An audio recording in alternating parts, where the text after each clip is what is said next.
Assalamualaikum warahmatullahi wabarakatuh.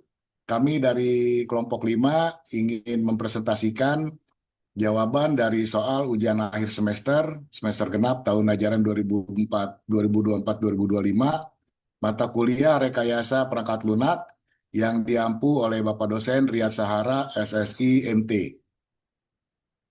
Sebelumnya, kami ingin memperkenalkan anggota dari kelompok 5 yang diketuai oleh Mbak Zawa Nurul Fadlani, kemudian Muhammad Diska Puja Utomo, dan saya sendiri Andra Arvinoza, kemudian Yulio Rangga Darmawan, dan Yubelki Yosef Pusli.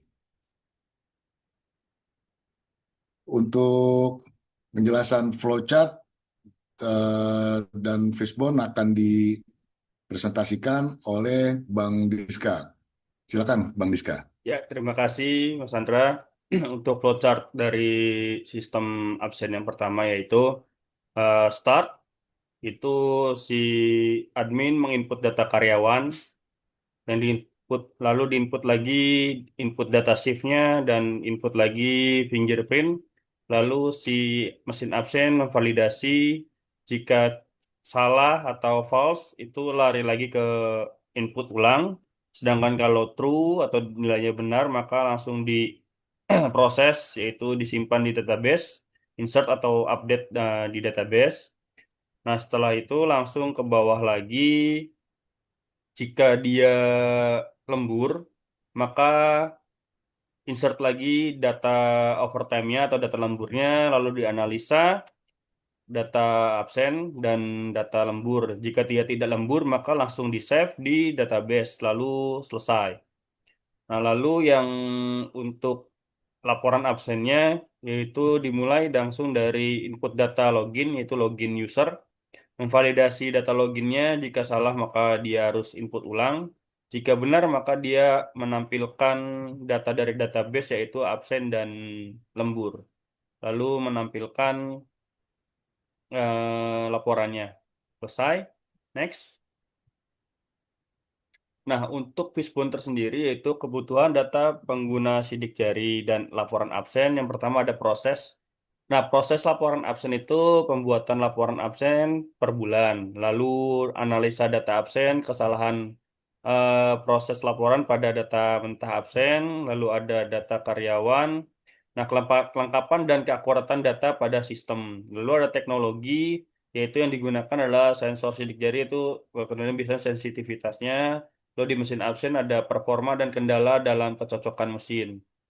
Lalu ada orang atau user atau pengguna, nah pemahaman dan kesadaran pengguna untuk kebutuhan data absen ini. Lingkungan ada juga pengawasan dan kebijakan laporan absennya. Cukup Mas, lanjut. Baik, untuk soal nomor 2, yaitu metode rekayasa perangkat lunak. Dalam pengembangan sistem absensi berbasis sidik jari ini di PT Himatika, rekayasa perangkat lunak yang tepat sangat penting untuk memastikan sistem dikembangkan secara terstruktur, terdokumentasi dengan baik, serta meminimalkan kesalahan selama proses pembangunan. Berdasarkan karakteristik kebutuhan sistem yang sudah cukup jelas dan terdefinisi di awal, maka metode waterfall atau dikenal juga sebagai model sekuensial linear dipilih sebagai pendekatan pengembangan sistem ini. Metode waterfall adalah salah satu pendekatan klasik dalam rekayasa perangkat lunak yang menekankan pada proses bertahap, di mana setiap tahapan harus diselesaikan secara menyeluruh sebelum melanjutkan ke tahap berikutnya. Metode ini sangat cocok diterapkan pada proyek-proyek dengan ruang lingkup kebutuhan yang stabil dan tidak banyak mengalami perubahan selama proses pengembangan. Hal ini sesuai dengan kebutuhan PT Himatika yang membutuhkan sistem absensi dengan alur dan fungsi yang telah terdefinisi cukup rinci sejak awal. Berikut adalah penjelasan rinci setiap tahapan dari metode waterfall yang akan digunakan dalam pengembangan sistem absensi ini. Yang pertama yaitu requirement analysis atau analisis kebutuhan. Tahap pertama ini merupakan proses identifikasi dan dokumentasi terhadap semua kebutuhan sistem, baik kebutuhan fungsional maupun non-fungsional. Pada tahap ini dilakukan komunikasi intensif dengan stakeholder seperti administrator aplikasi, administrator sistem, manajemen perusahaan, serta perwakilan karyawan. Beberapa kebutuhan fungsional yang diidentifikasi antara lain, sistem harus mampu merekam dan menyimpan data sidik jari 5 jari setiap karyawan. Sistem harus menyediakan input data shift dan aturan jam kerja. Sistem harus dapat membaca data mentah dari mesin absensi dan mengubahnya menjadi data absensi harian. Admin harus dapat memasukkan data absensi secara manual jika terdapat karyawan yang tidak masuk kerja. Sistem harus dapat menampilkan laporan absensi harian dan laporan jam lembur yang dapat diakses oleh manajemen dan karyawan melalui login pribadi. Sementara kebutuhan non-fungsional meliputi keamanan sistem atau login multi-role, autentikasi pengguna, ketersediaan dan kecepatan akses terhadap laporan, kemudahan penggunaan atau user-friendly interface bagi admin dan pegawai. Dokumen hasil dari tahap ini berupa Software Requirement Specification atau yang dikenal SRS yang menjadi acuan pada tahap-tahap berikutnya. Kemudian untuk selanjutnya akan dipresentasikan oleh Mbak Zahwa. Silakan Mbak Zahwa. Oke, baik. Terima kasih Pak Andra. Nomor 2, sistem desain atau perancangan sistem.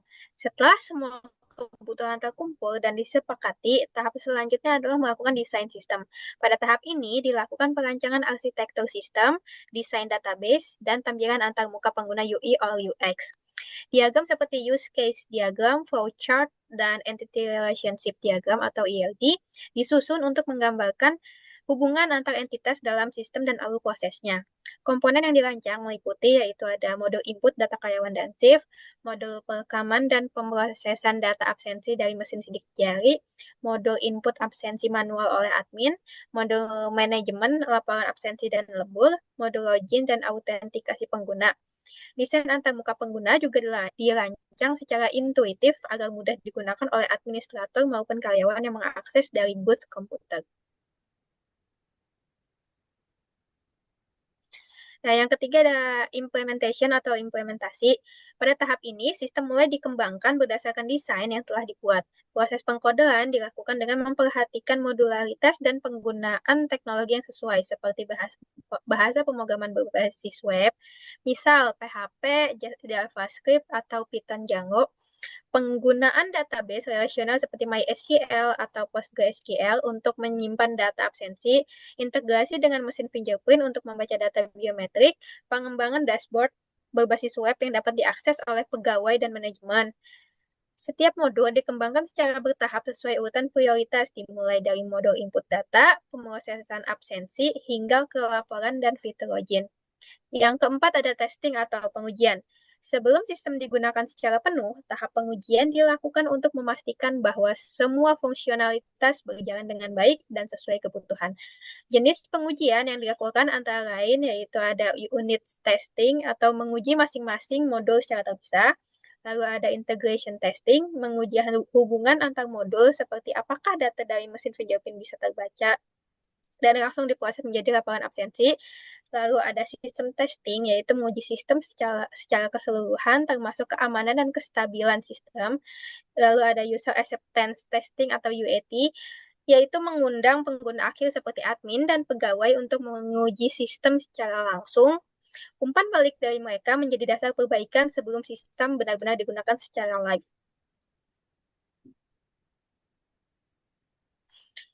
Lalu yang kelima ada deployment atau penerapan sistem. Setelah pengujian berhasil dan sistem dinyatakan siap, maka tahap implementasi dilakukan.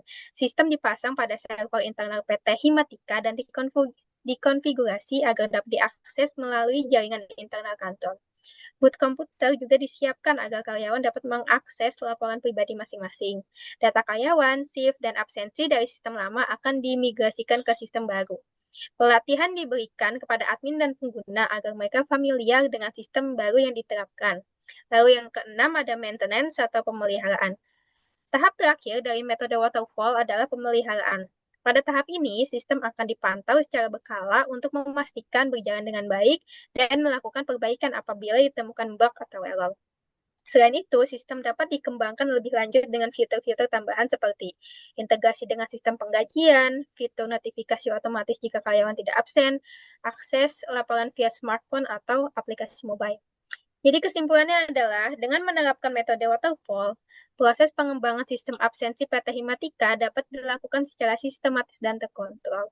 Setiap tahap memiliki dokumentasi yang jelas, sehingga memudahkan proses pengujian, perbaikan, dan pengembangan lebih lanjut. Metode ini sangat cocok untuk kebutuhan perusahaan yang berskala besar dan memiliki struktur organisasi yang formal seperti PT Himatika.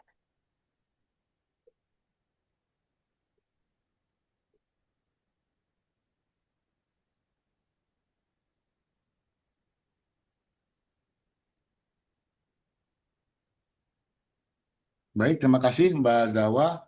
Kemudian rancangan pengembangan sistem usulan yang akan dijelaskan oleh Bang Deska. Silakan Bang Deska. Ya, terima kasih.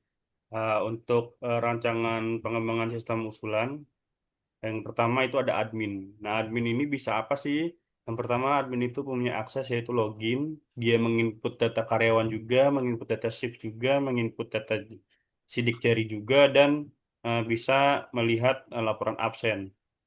Nah, pengguna di sini yaitu hanya bisa dua, yaitu login dan melihat laporan absen.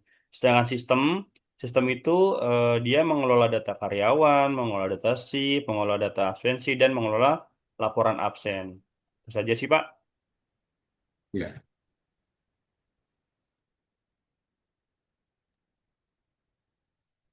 Kemudian untuk penjelasan selanjutnya yang akan dijelaskan oleh Bang Yubelki.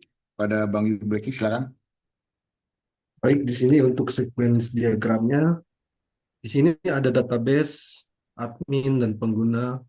Lalu ada login, input data karyawan, input data SIP, absen, dan laporan. Di sini kita bisa melihat untuk login itu sendiri bisa digunakan admin, pengguna, lalu login, begitu juga untuk input data karyawan. Untuk save data dan lain sebagainya itu bisa digunakan dari database sampai ke absen. Dan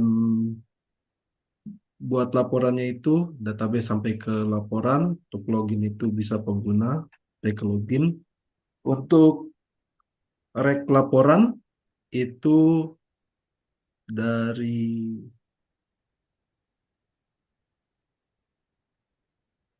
laporan ke database, habis itu untuk send laporannya dari database ke laporan, lanjut lagi untuk get laporannya itu laporan sampai ke pengguna. Di situ bisa kita lihat alurnya ya, bisa dilihat langsung. Next. Jadi untuk kelas diagram itu, untuk shift kerja itu ada jam masuk, lalu jam mulai istirahat, jam selesai istirahat, dan untuk data absen itu ada karyawan, tanggal, status absen, alasan, lalu lanjut ke karyawan itu ada nomor induk, nama karyawan, shift, sidik jari. Lalu untuk raw absennya itu di situ ada data, list, lalu ada taman data absen, dan get data absen. Next. Ya, terima kasih Bang Yubelki. Kemudian untuk selanjutnya akan dipresentasikan oleh Bang Yulio. Silakan Bang Yulio. Berikutnya adalah diagram komponen, di mana diagram komponen ini digambarkan untuk menggambarkan struktur fisik dari suatu aplikasi, di mana kita di sini menggunakan satu jenis database saja, walaupun di dalamnya banyak jenis data ataupun entitas, tapi kita menggambarkan sebagai nama data karyawan dengan tiga komponen, yaitu laporan absen, data absen atau maksudnya pengolahan data absen dalam main program yang saling terkait. Dengan interface yang dibutuhkan adalah input data yang nanti akan eh, bisa diolah dalam sistem data absen untuk kemudian data dapat ditampilkan secara individu oleh manajer absen ataupun pegawai bersangkutan melalui laporan hasil absen karyawan. untuk penghitungan lembur dan lain-lain. Lanjut, Pak. Kemudian untuk relational database-nya, kita menggunakan referensi dari class, di mana kita menggunakan beberapa tabel, seperti tabel karyawan, absen, eh, shift, overtime, dan user, di mana masing-masing sudah kita atur ID-nya dengan beberapa relasi database one to many, many to many. Jadi semuanya saling terkait untuk dapat diolah. Simpel saja, next Pak. Untuk mockup rancangan UI aplikasi sesuai dengan soal kita buat seperti ini. Jadi ketika nanti manajer absensi bisa mencatatkan absensi atau ini pendaftaran pegawai. Jadi kita menggunakan parameter NIP sebagai ID, kemudian dimasukkan nama sebagai data karyawan. Terus nanti melalui mesin absensi dapat merekam jam masuk dan jam pulang absensi atau jam istirahat. Kemudian nanti berdasarkan sistem dapat ditampilkan pada laporan untuk diketahui berapa jam lembur dan jam kerja masuk. Mungkin itu saja Bapak. Ya. Sekian presentasinya. Ya, Terima terima kasih. kasih Bang Yulio. Terima kasih untuk teman-teman. Cukup sekian Bapak dosen presentasi dari kami kelompok 5. Mohon maaf atas segala kekurangan. Assalamualaikum warahmatullahi wabarakatuh. Waalaikumsalam. Assalamualaikum warahmatullahi wabarakatuh.